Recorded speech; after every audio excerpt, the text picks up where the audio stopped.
All right, we're rolling. This is going to be great. Okay. All right, situated here. All right, kind of a little bit of an angle like that. That's Okay. good. All right, so I'll kind of start everything here in just a sec. Go ahead.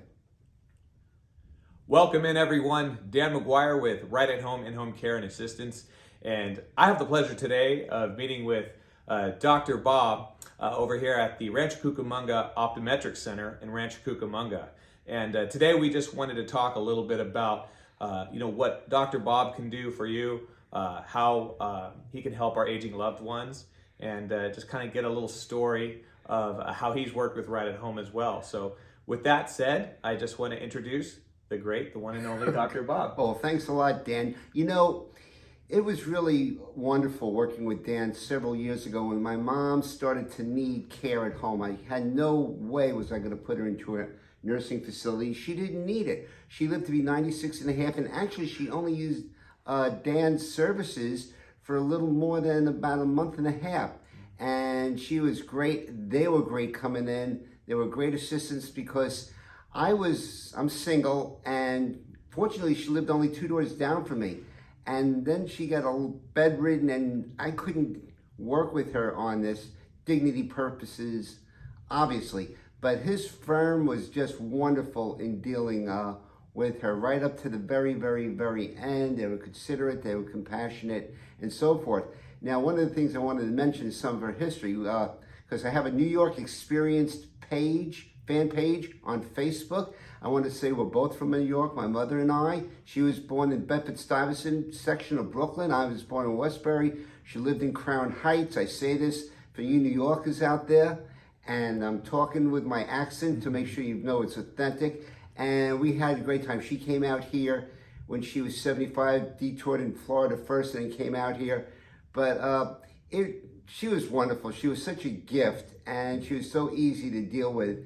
And I was blessed to be able to find their firm because it made it a lot easier for me. I'm only a half a mile from where I live. But you got to work. But I have to work. Yeah. And especially the fact that she, at the end, was kind of bedridden, and they were able to come out at certain times of the day for health care, for feeding, and so forth. But she was cognizant right up to the very end. Your mom was a lot of fun. Oh my God, she'd show up at every chamber event, and she never said no to anything. I mean, she lived to be 96 and a half. She drove till 95 and a half.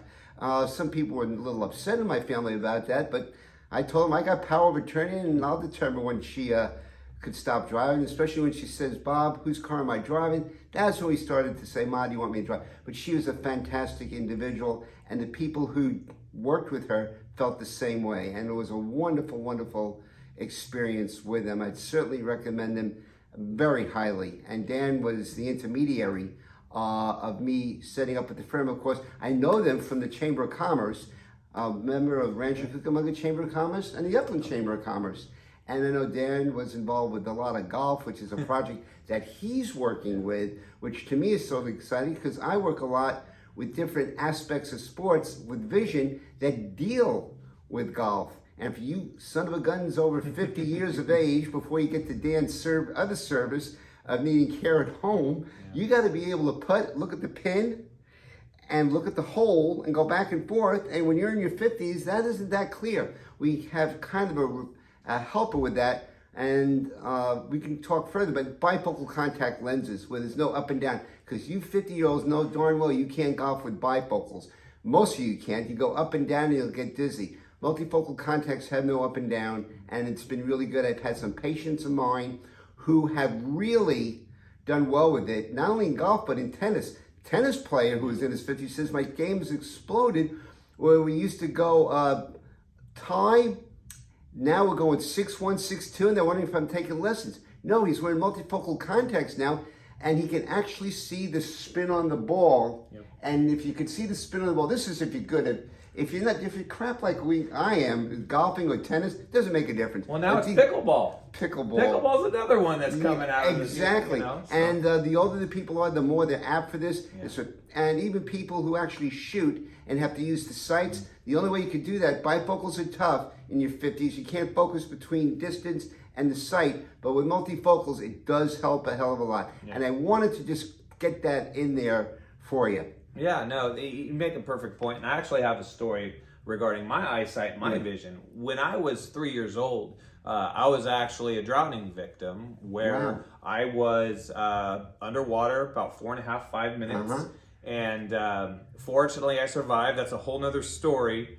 That being said, when I got to the age of 5 and I was playing t-ball, my parents noticed that I was missing the ball on the tee by about that much. Wow. And what they found out was that my muscularity in my eyesight in one of my eyes was almost completely gone. And so my eye would drift. They didn't coordinate. Yeah, they did not coordinate. And if you don't think, this is some people in basketball, their eyes are not straight, they don't coordinate, you don't have depth perception. No, and that was it. So I had very, very, very little depth perception. I had to go through a surgery. I had to do eye patching for about 3 to 4 years to strength train my eye. And that's fortunate, and it worked, right? It worked. It's really fortunate, it does, because it does not work with everybody, and a lot of times it's because the parents or the kid don't have the perseverance to actually wear that patch all the time. And surgery, just because the eyes are cosmetically straight, doesn't mean they're functionally straight, where you don't, and if they're not functionally straight, you don't have depth perception. And so when I was in high school and right around the age of 16, I would still wear glasses, but as a high schooler, I kind of got sick and tired of wearing glasses, and so I started looking into contact lenses and that sort of thing. However, they bothered me so much, and I had astigmatism, and it just... Were they hard lenses? Yeah, and it was... Now they make soft lenses for the same problem. It was difficult, and so... But while I was going through that process, I would be practicing my golf game. I was on the golf team, and at one point, I just finally took my glasses off and was playing golf, and I was hitting the ball great. And I'm like, okay, this is great. Now, were you able to see where the ball was going? Probably not, but I could hit the ball, and it felt great. Good. However... about a week went by before I went to go hit balls again, and at that point, I put my glasses back on. And that depth difference, I had trained my swing to hit the ball purely without my glasses. And so I took my glasses off, and I played with my glasses off because the frame, when I would look down in my stance, would get in the way of my view. So I learned to play without seeing because I hated having that issue. Which brings up the issue, when you individuals who are golfers, or tennis players, but particularly golfers, are getting sunglasses, I mean maybe non-prescription, make sure you take the stance with the glasses on, and that lens is deep enough so you don't see the edge of it. Otherwise, it's going to be worthless. The second thing for you golfers out there, don't get polarized lenses for golf. And if you want to really screw up your competitor, buy him a pair of polarized, because you cannot read the greens because it gets rid of all the shadows, the polarized lenses. Great for water, great for fishing, lousy for golf and putting. I have noticed that because I have used polarized sunglasses, and it does take the glare completely off the greens and the lighting, the shadow, and everything's light, right? So if you don't have contrast, it's very difficult to read breaks. So that's an excellent golf tip. And that's only for really good players. Like I said, putts like me, golfing the ball, and that means something else for you people out there, especially from New York. New York. Jeez. By the way, with our company, with Right at Home, we are a global franchise. So it's kind of cool to help somebody from the East Coast.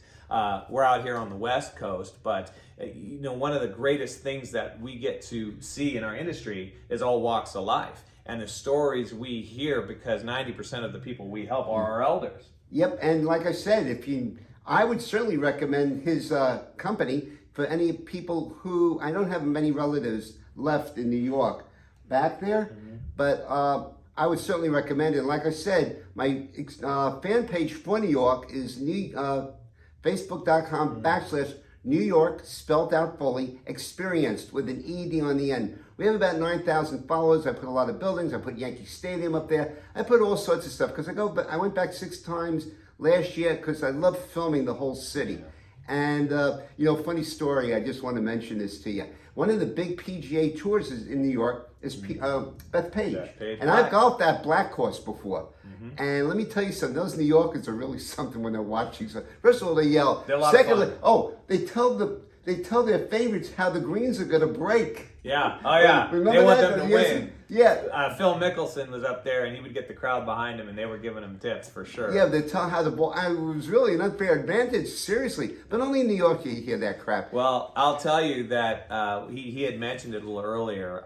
Yes, I'm with Right at Home, but I am working on another venture where I'm bringing the game of golf inside out here on the West Coast, and everybody thinks I'm crazy because it's so beautiful in sunny Southern California. Yeah, tell about the last week of beautiful Right, weather. right. It was quite the storm. Yeah. But that being said, he mentioned Bethpage Black. Well, Bethpage Black is one of the golf courses that are on our state-of-the-art simulators. This is so interesting for me to be able to do that. Do it here. And to be able to golf these courses, simulation is I can't even fathom it until It's different. and I'm pretty good visualizer. I got attention deficit, but I could visualize things, and I'm going to really be anxious to see what it is. So the biggest difference between what we're doing and what the old general type of golf simulators that were out there is that those are all virtual based. They use a software to design what they think the golf courses and the depths of those golf courses would be like. What we're using is technology specific to high definition golf, which is the company we're using. And what they do is they actually inlay in high definition the actual golf course itself on the screen. How they do it is they go to the courses, for example, Bethpage Black, and they go to the golf course and they LiDAR scan the entire golf course. Wow. And they take tens of thousands of images of every aspect of the course, and then they lay that into the geographical model that is the geographics of that area. So when you're playing it on our screen, the depths of the slopes, the hills, and the visuals are exactly like if you were there. And that's what we're doing. No, the only PGA tour I ever went to, you ever hear of Baltusrol? Yep, of course. It's in Jersey. Beautiful place. Well, somebody's got to live in Jersey, as Archie Bunker would say. But anyway, beautiful course. And I saw one of the golfers. I don't want to give the name, but boy, he was pissed when he hit in the woods. But I think it came down between Nicholas and Aoki. Oh, okay. Yeah. And I think that's probably in the late 80s? Early 80s. Early 80s? Okay. I think it was 1981, 82, something like that. Okay. And I got to, it's amazing the condition of these courses. First of all, the aprons are almost like greens. They're immaculate. The manicure of this is so fantastic that, God, it was a lot of, it was interesting going to that. Well, it's going to be neat to see your take on a couple of things. Just obviously your experience with travel, but seeing the golf course is what we're going to have on the simulators, but then also from a visual aspect. How is somebody going to look at this bright screen? What if they have some visual problems? What if they have some vision problems? And because it's such a different dynamic and a different environment. Lighting's different. It's not outside, so it's probably a little bit more comfortable on the eyesight because we have dimly lit areas because you want to see the nice bright screen, and you don't got the sun blaring in you. And I will tell you, as a golf professional myself teaching, one of the very first things our instructors told us when we were going to our schooling was to wear sunglasses, and because you don't want to get melanoma and different skin cancers. Because through the eyesight, that's how that happens. Yes, and you're talking about in the eye. Correct. Now, there's three things. Dan brought up one of them, which I probably would have forgotten. The melanoma could occur with extreme non-use of sunglasses in extreme sunlight. Secondly, cataracts, which I'm developing one. But I have one sunglass. Well, you're 97 years old, aren't you? Don't I look damn good? Oh, you look fantastic. Damn. Actually, 91. 91, below me. Yeah. No, actually... But also the third thing, and most importantly, especially if there's a propensity for it in your family, is macular degeneration, that's the worst thing that you can really get. The macula is central fixation. So if you can imagine, if you were looking at something, let's say dead on, a target, and you look a half an inch off, you look at something else, see if you can read that target off to the side. You can see it, but the definition is not there. And so that is the worst thing, and it's definitely from exposure. Now, also coming to think of it, when you're mentioning this, sometimes there's various eye vitamins, if you're a golfer, to use, especially if they have lutein and zeaxanthin. Got to be careful with some of the eye vitamins, because some people, Dan, are taking a lot of vitamins already. And if you're taking the eye vitamins, a lot of them have the ingredients of zinc and all the other vitamins from A to Z and some of the others. There are some eye vitamins that just have lutein and zeaxanthin, and those are the two things. Zeaxanthin is ZEA, and then it's either XANTHIN or ZANTHINE. So what you're saying is you got to consult if you're going to be taking vitamins, supplements, and different things. Don't just willy-nilly do it. Consult a physician. Yeah, and it's a good thing to take those vitamins in if you don't golf, because to protect against macular degeneration is so unbelievably important as far as that's concerned. Well, I'll say that, first of all, you have an amazing place here. Appreciate that. It's, anything you need probably from prescription to sunglasses to getting your eyes checked out. I know a lot of people that use Dr. Bob for their vision. And so what I would want to ask is, if somebody had some issues and they wanted to consult a physician and a professional, how do they get a hold of you, Doc? Well, they can call our office. That's the easiest way. It's 909 area code 980-3535. We're even open on Saturdays. I just want to give one shameless plug for a couple of things. Okay. Well, I'm shameless anyway. Okay. One is the book, Looking Good, My Passion for Optometry and the Lives I've Changed. There's many different anecdotal stories in there. Anecdotal mean individual stories. The names have been changed to protect the innocent. That's Dragnet. This one doesn't even know who it is. Just the facts. Just the facts. I get it. Yeah. I got you. So anyway, it goes into various stories of lives I've changed. We had individuals, for example, who've had headaches and blurred vision, which everybody does, but this one had a blurred optic nerve, had a peripheral vision test where you check each eye, one eye here, and if the defect, missing vision, is the same in both eyes, generally speaking, it's going to be the brain problem. It was with this lady. They took it 2 weeks later, finally got in to see somebody. Yeah. It was really too long. Yeah. Had a 1/2 inch aneurysm in the brain. Oh my goodness. They operated on it immediately once they found it. Ruptured on the table. She lost one eye, but she was normal. You get an aneurysm that bursts in the brain, you generally don't do too well right afterwards. And generally, it's fatal. Well, yeah. So this is the kind of things that I'm certainly excited about. And I just want to give one more bit of advice, because we got all ages here. I gave it to this nurse. She was a patient of several days ago. I've known her for 20 years. She said they checked this patient because he had headaches and all sorts of dizziness. Mm-hmm. You can have a type of glaucoma called closed angle. Normally glaucoma is a silent disease where you can go blind. This one isn't so silent. Headaches, fatigue, nausea, especially if you're in dark light. You can have what's called a closed angle. If you can imagine, this is one structure in the eye called the cornea, the front surface. There is the color part of the eye called the iris, and there's the angle. That's where the fluid drains from. If it starts to close up, you can spike that pressure. It's rare. But what happens in the dark is that the pupil dilates, goes right into that angle, and you can, a person with glaucoma can have pressures of 25, 26, 30. These pressures go up to 60, and they're hard to bust that pressure. And the nurse was telling me, yeah, the patient had the pressure of 61. Oh my God. She did not equate the problems of the patient because they never told her. This is just something rare, but if it happens to you, when a person starts getting nausea, headache, especially around the face, it could be that the angle of the eye is closing up and the pressure is spiking incredibly high, much more than normal glaucoma. Yeah, so if you ever have any symptoms or anything like that, and you just nobody can figure out what it is, you check with the eyeside. Check with it. It would be ophthalmology, especially in this state. That's a medical specialist with eye disease and surgery.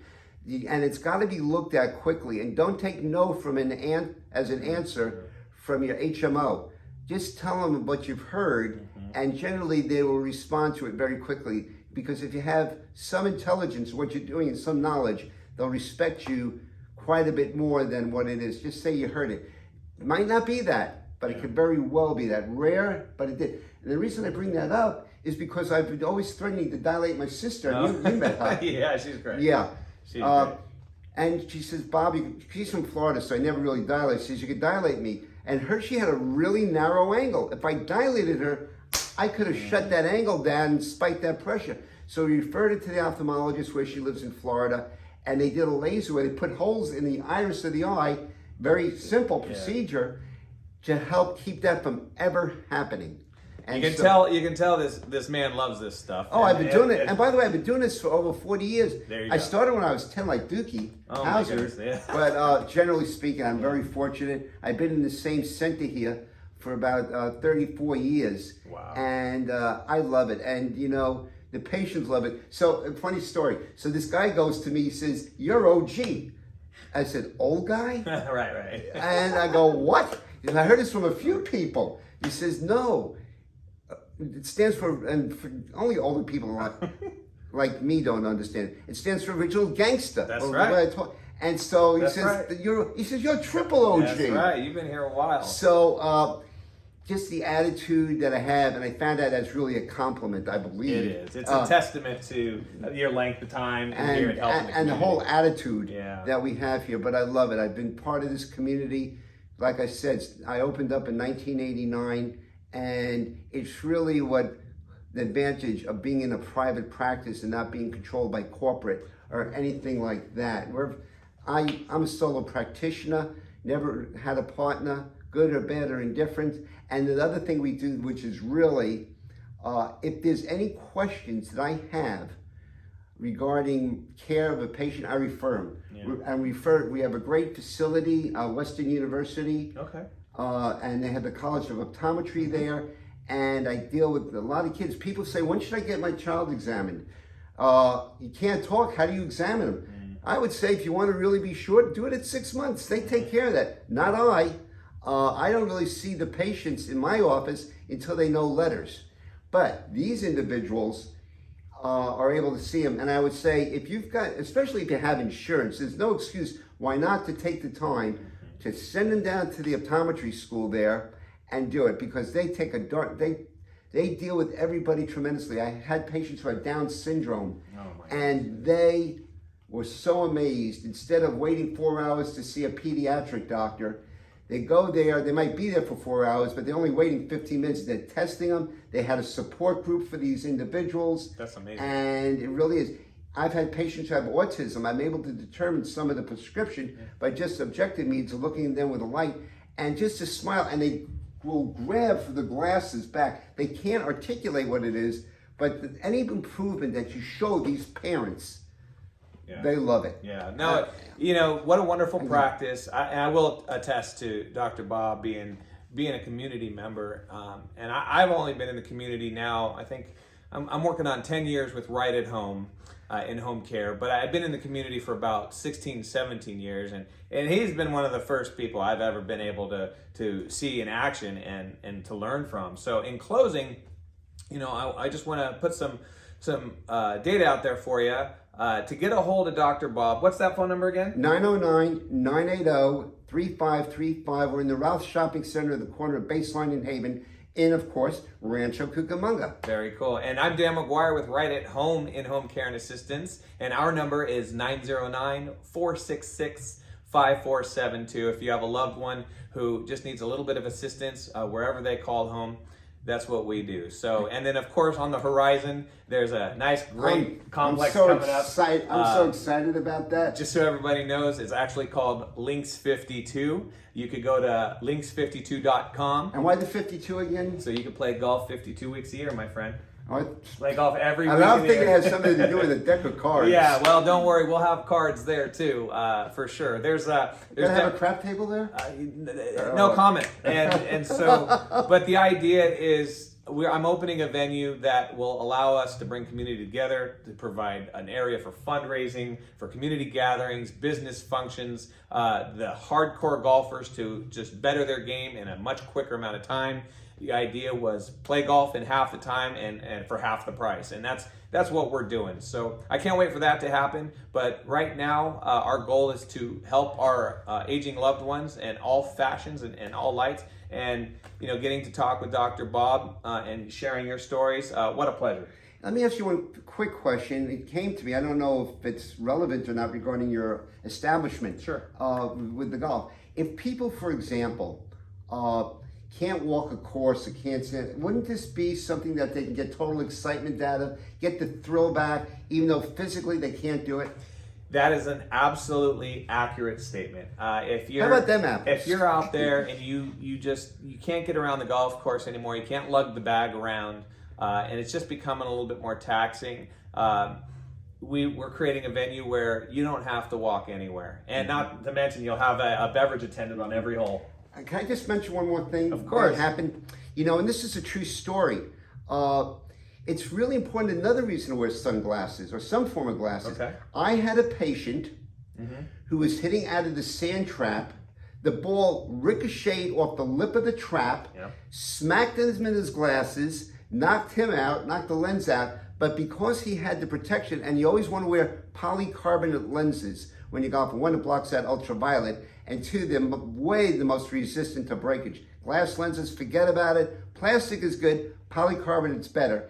And he did not lose his sight or anything. It saved his eye. It saved his eye. And I've heard that before on the golf course. And that actually, playing baseball when I was younger, I used to wear, because I wore glasses, you'll probably know this, I had what was called rec specs. And I had these, almost like Chris Sabo back in the day on the Reds, had those goggles. And I got hit with a line drive bad hop right to the eye. And it hit me so hard that the frame of the spectacles, it saved my eye. It actually cut my cheekbone. And they said if I was not wearing those, my eye would have been on this side of my head. And one more relevant, not relevant to this conversation, but soccer players too, for all you guys who are playing soccer and your kids too, you get a soccer ball in the eye, you think that thing's big enough that's not going to hurt you? You can get a detached retina. So thoughts, wear the rec specs or wear some form of protective eyewear, because let me tell you something, you get that ball hit in the eye, you can actually get a detached retina. And the pediatric ophthalmologist will be a true attestation to that. Yeah, take care of your eyes, everybody, and take care of your lives. And if you ever have any questions, reach out to either one of us. We're here to help you and we're here to serve. Thank you, Dr. Bob. It was a pleasure. It was I really great. appreciate it. Okay, Dan, take care. Wonderful. All right. Perfect. It didn't record. I'm just kidding.